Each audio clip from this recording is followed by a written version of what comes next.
नमस्कार। प्रस्तुत है आज का चिंतन। प्राणियों में से प्रत्येक को अपना पेट भरने के लिए साधन जुटाने हेतु दिन भर भागदौड़ करनी होती है। कहीं एक स्थान पर भरपेट खाने की व्यवस्था तो पालतू पशुओं के लिए मनुष्य करते हैं। उस कार्य से जल्दी निपट जाने पर वे दिन भर मालिक के लिए परिश्रम करते हैं। वन्य जीवों को आहार की तलाश में निरंतर दौड़ धूप करनी होती है, तब कहीं पेट भरता है। इतने में ही उनके सबके शरीरों को इतना परिश्रम करना पड़ता है कि जो खाया गया है वह भली प्रकार पच जाए। इतने पर भी वे खाली समय में मनोरंजन के लिए उड़ते, तैरते, दौड़ते, फुदकते रहते हैं। उन्हें पता रहता है कि श्रम से बढ़कर और कोई मनोरंजन नहीं हो सकता। जो खाया जाता है उसे पेट के पाचक रस पचाते हैं, यह ठीक है, पर उससे भी ज़्यादा ठीक यह है कि इन पाचक रसों को बनने में समर्थ बनाए रहना शारीरिक श्रम पर ही निर्भर है।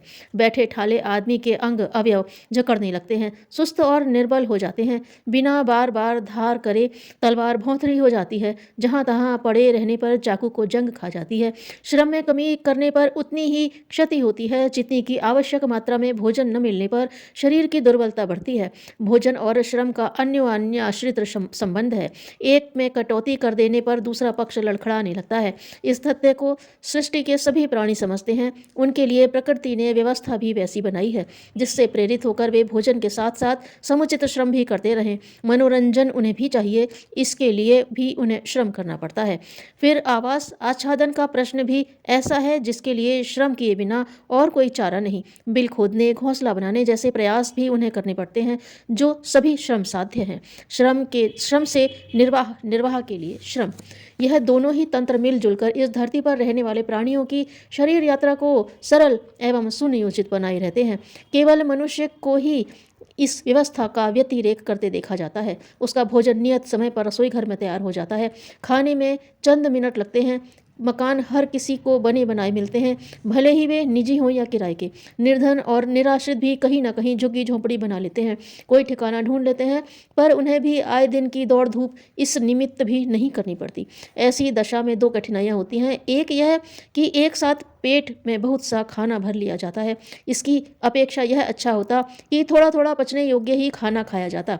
जिस प्रकार पानी दिन में कईयों बार थोड़ा थोड़ा पिया जाता है, उसी प्रकार भोजन भी दो दो ऑंस करके दो दो घंटे बाद खाया जाता और बीच में एक एक कप पानी पीते रहा जाता। पर लगता है कि यह असुविधाजनक रहता है और स्वाद एवं रुचि का भी इसमें अभ्यास के अनुरूप समावेश न हो सका होता।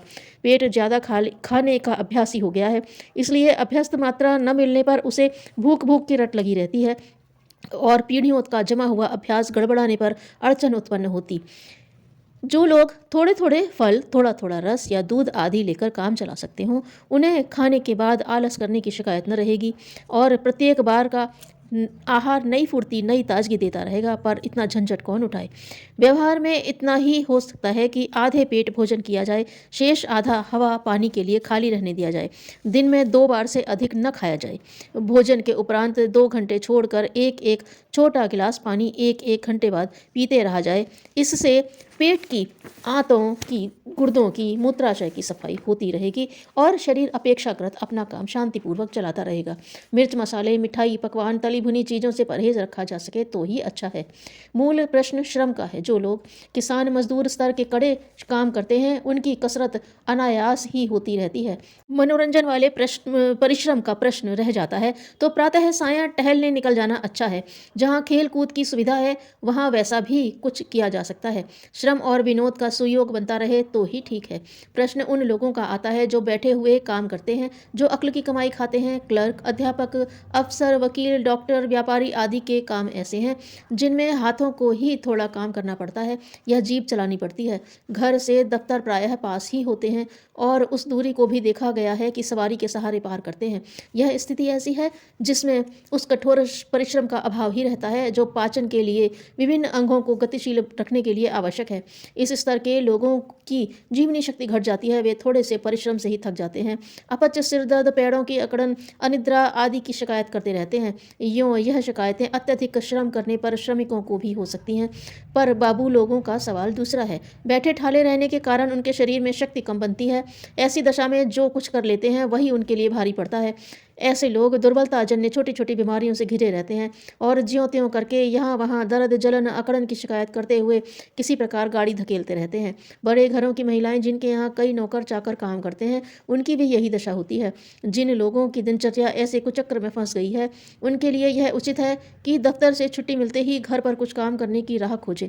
थोड़ी जगह खाली हो तो ठीक, नहीं तो पेटियों में घरेलू शाक वाटिका लगाई जा सकती हैं और उन्हें सींचने, निराई गुड़ाई करने आदि का काम किया जा सकता है। टूट फूट की मरम्मत करने के लिए औजारों का एक बक्सा सुरक्षित रख लिया जाए और प्रतिदिन की टूट फूट को ठीक करते रहा जाए। बर्तन, फर्नीचर, घर, ऑफिस में कहीं ना कहीं कुछ ना कुछ टूट फूट होती रहती है, उसे हाथों हाथ ठोक पीट कर सुधार दिया जाए। घर के कामों में कई काम कुछ मेहनत के भी होते हैं, जैसे कपड़े धोना, बर्तन मलना आदि। आटा पीसने की चक्की, हाथ की चक्की घर पर रखी जाए और पति पत्नी मिलकर उन सब कामों को निपटा लें तो अच्छा रहे।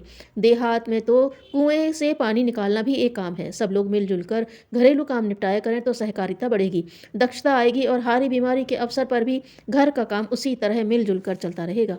टहलना, बाजार जाना, देवालय दर्शन आदि के कुछ काम ऐसे खोजे जा सकते हैं जिनके बहाने घर से निकलने, संपर्क करने, सौदा खरीदने, रास्ता जानने, जेब कटों से होशियार रहने, बाईं ओर सावधानी से चलना आदि के कौशल सीखने को मिलते हैं और शरीर के साथ दिमागी व्यायाम भी होता रहता है। मनोरंजन तो होता ही है, वह परिश्रम की तरह ही आवश्यक है।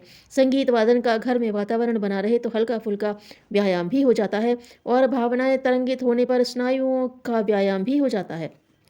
इन छिटपुट कामों से मिलकर भी इतना श्रम नहीं होता जिसे किसान मजदूर स्तर का कहा जा सके। ऐसी दशा में व्यायाम का अतिरिक्त प्रबंध विशेषतया उन लोगों को तो करना ही चाहिए जिनकी दिनचर्या बैठे ठाले ही गुजर जाती है।